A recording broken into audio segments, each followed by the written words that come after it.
Hi, my name is Savannah, and I am a UX designer, but I'm also a writer. I've written for Medium.com, and on Medium.com, my work has been published on UX Planet, Prototyper, Athena Talks, and I create a lot of online content. And one of the things people always ask me is, how do I create this content, or how do I publish articles when I have no time to write? Fair question. It took me a while to figure out my process as well. And before I jump into it, maybe it's easier. I want to show you something. So if you go to Google and you type in my name, you're going to see a lot of results come up. As I said, I do create a lot of content. I work on a comic outside of my full-time job. I have my own website with my art and everything. But up here, my writings pop up as some of the first few links. So this is my Medium. Here I am on UX Planet. Here I am on Prototyper. And on Medium, you'll see that I have amassed quite a following. And so these are a few of my articles on Medium.com. You can see over 10,000 views here, almost 300, almost 15,000 here. So I want to preface that I used to be, or I've been trying to write write and blog online for about 10 years. And I feel like I finally found the secret sauce. There have been a lot of attempts to blog that have just fizzled out, several actually, and I know that a lot of people can relate to that. So before I even begin, why should you write? Why should you even put content out there? To me, it's been such a powerful tool in establishing myself as a thought leader and to brand myself in my field, which is user experience design. It establishes credibility. It shows people expertise. Like for me, I feel like I have a lot of art online. Now I can say that I'm an artist, but isn't it so much more powerful and credible when you can see my art right then and there from your phone, from your computer? I have walked into many job interviews where the interviewer had already looked me up and already checked out my articles and my content online. And I get to control that first impression. And I'm already starting off on a positive note. I'm already starting off as someone who's credible. They've already read into my thought process. They already read about my projects and like how I solve problems. So already that initial hurdle in that job interview is gone. It's also a great way to help others in your field and community. So one of my first articles in UX that really took off was an article all about how to improve the designer-developer handoff. So for me, that was a problem that I saw and I struggled with personally at a previous job. And I came up with a solution. I wrote about the solution, and I saw that actually my solution helped a lot of people out there. And so that's really fulfilling, and also it establishes you as a thought leader. Especially if you are in the tech industry, getting content out there is important. And it also improves your communication and writing skills. I'm not a writer by trade. It was very hard for me to write my first article, but as I write more and more, writing becomes a lot more easy to me. The words come easier, and so sometimes in various work environments, people have commented on how quickly and how clearly I can write. So it does force you to improve those soft skills. And finally, it opens up opportunities. So because of my writing, I was invited to speak at a UX conference. And because of that, I was able to get a job here at Honeywell. So I also know another developer, Keith Grant, who has blogged about CSS and blogged about front-end development.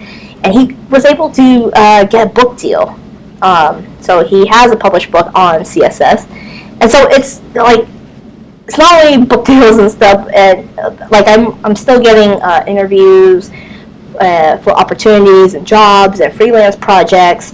I also have seen people get speaking gigs, invitation to collaborate on things. So when you have content out there and you can kind of show your passion, your knowledge, and kind of show people how you work, it really does open a lot of doors for you. Now, the common pitfalls, and I have fallen for all of these pitfalls. The reason why people's blogs and endeavors to write fizzle out, I have heard a lot of stories, and it seems like they fall into these general patterns. People don't know how to start. People don't know how to end. People will jump straight to writing the rough draft. I know I've done that a lot. Losing interest in the middle of the first draft and getting frustrated with the writing process. Writing is super hard. And so it's really easy to just get frustrated and just abandon an article or whatever online content you're trying to make. So I will be addressing a lot of these in my presentation as I go through my process. Again, I've been trying to blog and write for 10 years. I think I have found the secret sauce as far as process goes, and we'll talk a little bit about that. But I want everyone to remember that everyone has a story to tell. Like, no matter what, you have a very unique perspective that could resonate with someone else. I have yet to come across anyone who doesn't, who I have not been able to come up with a really cool article idea for. So find your story, and you can get your story out there, and I think you'll find that you'll find like-minded people, and that it will open doors for you. So before you even get into all this, I want to encourage you to also keep a notebook or some sort of note-taking app where you capture every single idea. Big, small, major, large, impossible. To capture every idea that comes through your head. The reason for that is if you rely on your memory for these ideas, you'll never, life happens, you get swept up, maybe you have family, maybe you have other obligations, maybe you have like church or, freelance outside of work. Like, it's so easy to get swept up by life, and when you do have some time where you can actually work on an idea, sometimes you don't remember the initial idea from months and months ago. And not every idea is going to be good. I probably execute on 5% of the ideas I actually write down, and that's okay. It's better to have a plethora to choose from than to have nothing. So capture every idea, no matter you don't have to show it to anyone. So don't be afraid to capture. So once you do have an idea that you feel compelled to write about, I like to start with an outline. So if you remember from high school, your English or lit teacher would tell you about how to write an outline. You got the intro, the thesis, argument, conclusion. Turns out those high school teachers knew a thing or two. Having an outline is really important because you can kind of test drive a lot of ideas.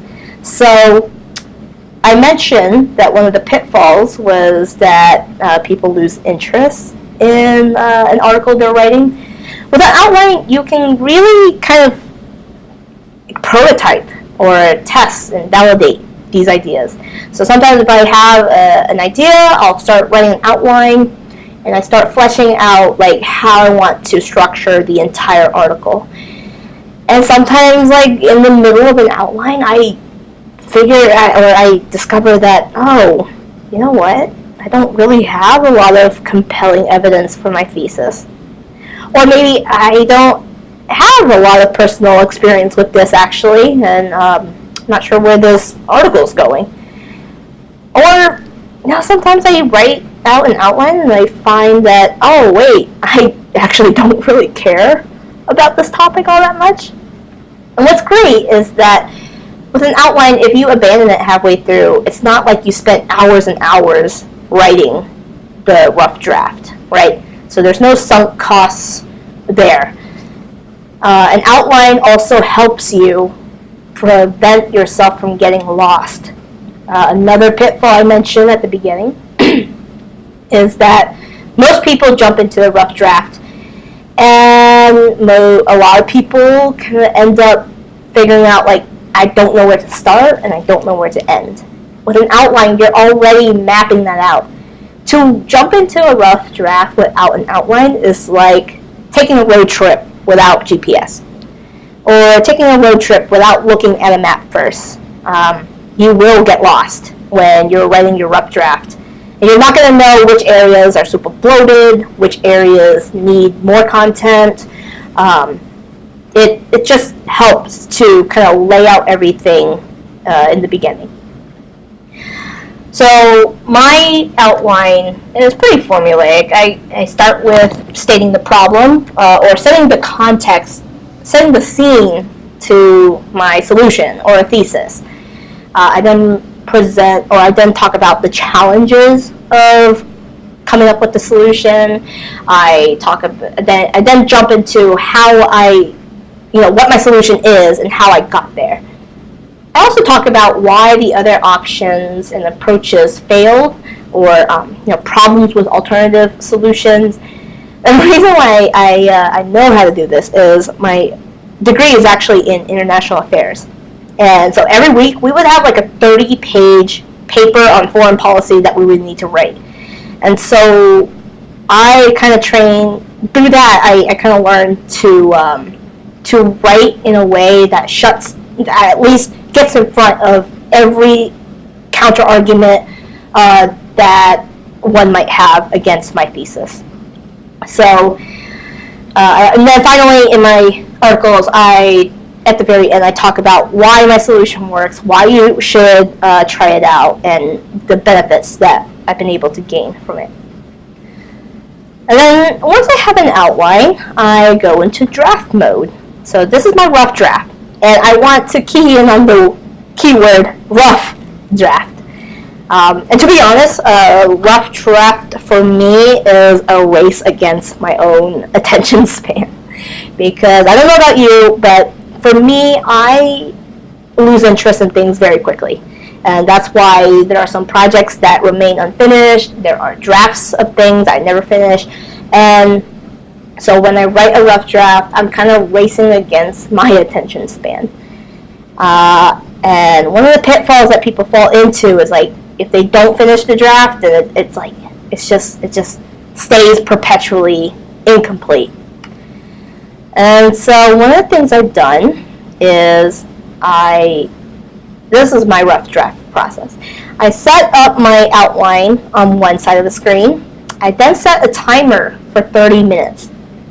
You can do this on Google. And then for those 30 minutes, I just write. So my only goal at this point is to get as many words on paper as possible in that 30 minutes. So that means I try not to stop for typos. I don't stop for punctuation. I don't stop to insert links. I don't stop to fact check or insert images and things like that. All I'm doing, my primary focus, is to write. And so actually a lot of writers kind of carry out this process as well. Like a lot of writers will talk about doing a retreat up into the mountains where they take a laptop that's not connected to the internet and they just force themselves to hone in the writing and just get the words on paper. The rough draft is not supposed to be the finished product. So it can be crappy, it can be broken, like, just get it down. And the reason why I don't stop to fix typos or insert links and stuff is that think about when you have to write and then you open up a new tab to find a link to some resource that you want to cite. And now you're like losing several minutes in finding that article and linking it. And sometimes you might get distracted and it links to another article you want to read, and you see a video that you want to see. And so like that stop and go process during the writing phase, that just kills momentum. And when your attention span is a finite resource, and when you have that stop and go, it's just very hard to finish. So what I do is like I write for 30 minutes, and when that 30 minutes is done, I stop. I just close out the windows and I go back to my work, or I go back to whatever I'm doing. But that's all I do for that day in terms of my article. The next day, I'll start over, or not start over, but I'll open up my windows again, same setup, 30 more minutes, and I write more. And then the next day, I write more for 30 minutes. And so like, I'm writing all of this in 30-minute increments day after day. The reason why I do that is, for me, like, if you're not a full-time writer, you don't have hours and hours to pour into writing. And your attention span is not going to last for hours and hours. Let's just be honest with ourselves. Anyone can find half an hour for this. And if you can't, set the timer for 20 minutes. Set the timer for 15 minutes. Whatever you need to do to get those words on paper, it's absolutely feasible. And with the timer, you are allowing yourself just hyper-focus for that set amount of time. You know that you're going to make progress on your rough draft, and you're not going to get lost because you have your outline. So there's never going to be a point where you stop and you're wondering, oh, what am I supposed to write next? Or how do I jump to the next paragraph? Like, it's already there. And so once you finish, and also with the 30-minute timer, you're also giving yourself permission to like be okay with not working on the article outside of the 30 minutes as well. So to me, this has been like one of the most powerful things that I've done in my process to make sure I finish my articles. And so once I finish the rough draft, and believe me, it's never pretty, I go into the revision stage.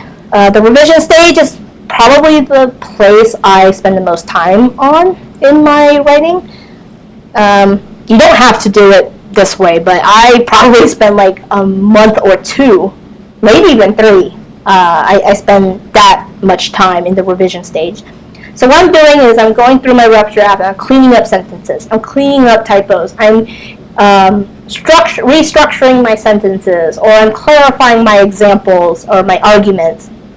And basically, I'm trying to get it to a presentable stage. And once I do, I actually recruit a couple beta readers. So to have people from the outside looking at your article and giving really good feedback, like I look for people who can be thorough, who are really good with grammar, but who can be blunt and honest about the content of my writing. And the reason why I do this is, in user experience design, or even in development, you test things, right? You want to do user testing, you want to validate that in this case, you want to test and validate your content. Does this content make sense? So I'll treat it like a user test. I will have my beta readers read through and ask, like, what's your overall takeaway? Do the examples help, or do they convolute the message? Is there any bloat in the article I need to chop down? Did any parts confuse you? Is there any part that resonated with you that I should expand on? And this has been so helpful because when you're so close to the content, you really don't know what's going to stand out in people or what's going to be conveyed the way you want to people. And for me, I also find that having beta readers or having people read and edit your article is a great networking tool as well. So if you're writing on a specific topic and you know an expert in the field, or you want to connect with an expert in the field, I mean, don't be afraid to shoot them an email and say, hey, I'm writing on topic X. I see that you've written on this in the past, or I see you've spoken on this in the past. I would really love your expertise. If you can just read and give some feedback, that would be super helpful. And in return, I can promote whatever you want me to promote. So when I publish the article, I will mention them, tag them, link to their website. I basically help promote them in return for their time reading my article. Again, I ask for all kinds of advice or all kinds of feedback. Basically, I want my article to be as solid and as useful as possible. The other thing is, it's easier to have a couple people rip it apart than publish it and having hundreds of strangers rip it apart. So once I revise my article with the help of friends, I then go into adding media. So this is pictures, GIFs, video clips, things like that. All of your media should really convey and supplement your writing.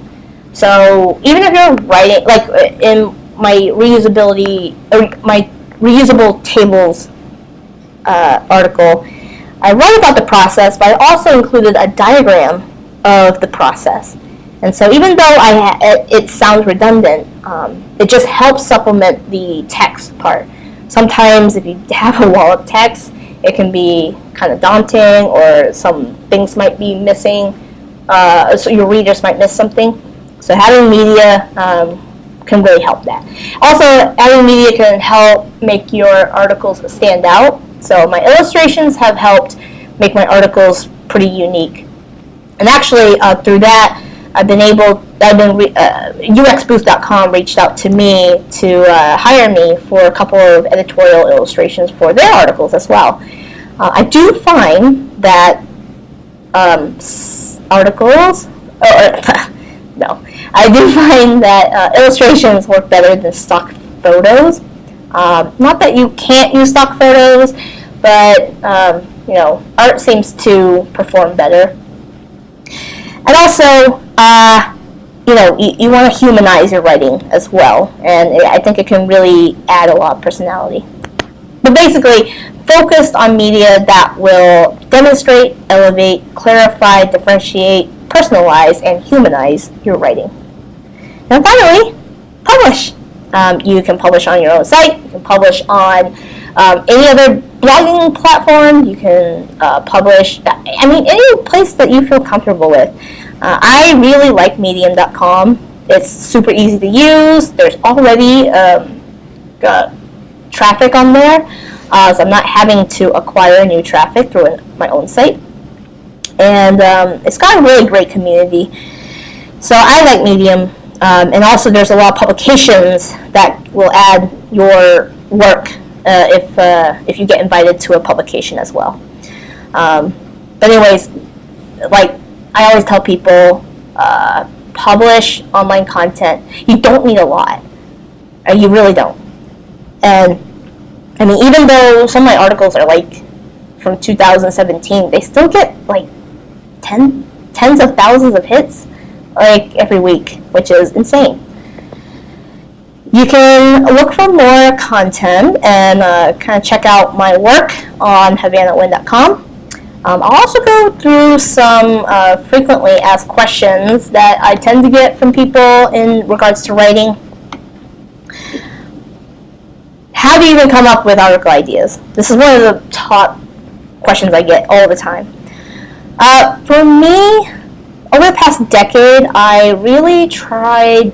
I've tried to do the weekly blogging thing. I've tried to do a monthly blogging thing. And I found that when I have myself on a schedule, sometimes I feel more forced to come up with content rather than, like now, I basically just create content whenever I have a topic that I feel strongly about and I want to share. I find that when you speak, when you have something to say, it's going to be more powerful. It's going to come more natural to you, and it's going to be more personal. So one mistake I've done, and one mistake that I see a lot of people doing, is trying to make an article or write an article that appeals to as many people as possible, or it just tackles some really generic topic. Like, God, one of my pet peeves is reading a UX article on why we should listen to our users. Everybody in UX listens to users, or everyone aspires to that. So how is that article explaining anything new? However, think about what you can draw from your own experiences, your direct experiences, not parroting advice that you've seen on other blogs and other articles, but like, think about the story that you can tell. So maybe like not, it's the difference between writing about how to listen to users versus like how to do user testing when your users have used the old system for decades, or how to do user testing when you can't find users. Like, what's a specific scenario that you've had to deal with? How did you solve the problem? What are some challenges that you came across? There's one writer that I was helping. I don't know if I can share her name, but she was writing about how to survive like a new job, but at the same time she was also going through a grieving period because she just lost her father. And so to me, like, the golden story there was like, oh my God, like, you can write about how to keep afloat at a new job and, impress your managers, make a good impression whilst dealing with grief.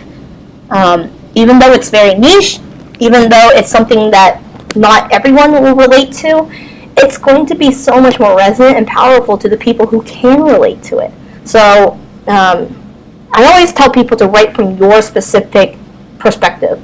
Like, for me, one of the things that was particular to me, I wrote about how to speak up in meetings. Now, there's 1,000 articles out there on that topic, but I told my story, and my story comes from the perspective of a woman, the perspective of a woman of color, and like, my specific story was, I had like an opinion that popped up in my head, like a criticism that I had during a meeting, but I decided not to speak up because I was new, I was a junior level person, and I thought, it is probably not credible, it's probably stupid. So I stayed quiet. And then we hired a new guy who came in, voiced the exact opinion that I had, and was applauded for being a genius. And so for me, I felt this frustration, like, oh my God, no, I missed my chance. I could have been that. And so I decided to write about that story. Write from what you know, write from your direct experiences, and write from your unique perspective. Again, as I said in the beginning, everyone has a story, and it's find that story. Next question I get is, how do I make an article go viral? I will say that anytime I try to make a piece of content go viral, or I have the intention to, it does not. Like, I get like 5 views if I'm lucky. Whenever I speak from my heart, whenever I just write or create content when I have something to say, it takes off like crazy. And again, it's all about, like, if you can speak directly from your direct experiences, you can give a high amount of detail. And so that's going to make that's going to really resonate with people. So another thing is, there's this whole adage that people don't read on the internet, or that you have to write short form content. That is not true. I found that my most popular article is a 16-minute read. That's a long article. That's way above the average read time for most articles on medium.com. However, I address a very specific problem, which is how you standardize table design for multiple products. And one of my beta readers actually told me that this article was way too long and I needed to shorten it. Now, I took her advice in that I chopped out a lot of extraneous detail, but to me, I felt like, no, I know it's long, but I am addressing very specific problems that came up. And I know that a lot of companies are trying to create design systems and standardize certain design patterns. And so for me, like, it made sense to be as descriptive as possible because I wanted to present a solution that could help others. And so the article is going to be as long as you need it to be. Don't focus on length. Don't focus on becoming viral. Just focus on the content. Focus on writing something that's going to resonate and help other people. Right from your heart and right from like your direct experiences. Last note on that is, if you have an idea for an article, keep digging at it until you can find like specifically what you want to say.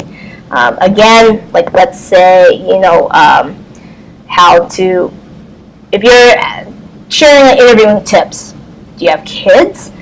Do you have to schedule your interviews around your kids' schedules? How do you even prepare when you have to also cook dinner for your kids, or you have to also take your kids to soccer practice and stuff? Maybe you have an accent. Like, how do you prepare for an interview and perform in an interview with an accent? Or when you're super new, when you don't have experience in the past. Like, how can you be more specific about what you're trying to write? The more, like, it's so weird because the more general your article is, the less it seems to resonate. And the more specific you get, the more powerful or the more it resonates with people. I don't know. It's very strange, but don't focus on going viral. I don't know the science behind that. All I can say is write from direct experience and make it as useful as possible. So, one of the reasons why people are so scared of releasing online content is, what if I get negative comments? Spoiler alert, you will. Like, you will get negative comments. I've been creating content since I was 13, back in 1999 or 2000, and I have I've done like fan sites of different like geeky things. Video games and TV shows I liked. I've written like fiction online before. I've done other types of content. And you will get negative comments because that is the internet. And even if you read my articles today, you'll find that people criticize it. People have picked it apart. But that's a pretty small minority. I think that people have this overblown fear of negative comments. Yeah, it'll happen, but you'll find that that's not the majority of how people respond. I've been creating content for like 18 years, and the good definitely eclipsed the bad. So when you do have negative comments, one of the things that someone asked in my presentation was, well, how, people are going to pick apart my ideas, or people will, I'm just afraid of publishing something and being wrong. So part of the outlining process is to iron those out. Again, I was an international affairs major, wrote 30-page papers, scrutinized by professors, who have PhDs in this stuff. When you outline stuff, when I outline stuff, I like to try to squash as many arguments as I can, or at least get in front of them. So I'll play devil's advocate with myself and try to figure out, okay, what's going to be the thing that stops, where people are going to pick apart. If you get in front of it, it does mitigate it. So with my reusable tables article, I made a point in my article, I did not make this responsive. We didn't get that far. Or we didn't user test this. Or there's still these gaps that we're trying to solve for.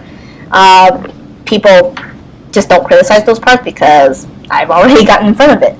So anyways, don't let that stop you from publishing stuff online. Alright, what if you're a terrible writer? I'm not a writer, and I've written articles. Like, I think your first few pieces might be rough.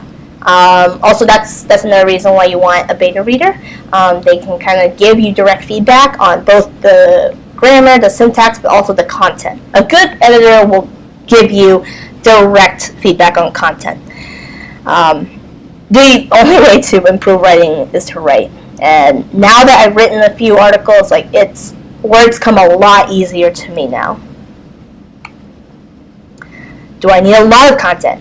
Hell no, you don't. I have very few articles on medium.com. I don't publish on a regular basis. I have a YouTube channel. I don't publish on a regular basis. But it's still something that will come up if you search for my name. And that's all you need. Like, you just need something that will represent your work, your thought process, your passions. And I find that you really don't need a lot. And in fact, if you make yourself create a lot of content, sometimes that might dilute the message or dilute the quality. Anyways, you can find more at my website, havannahwin.com. And if you have any questions or want any other question that I haven't addressed, feel free to contact me. All right, thank you.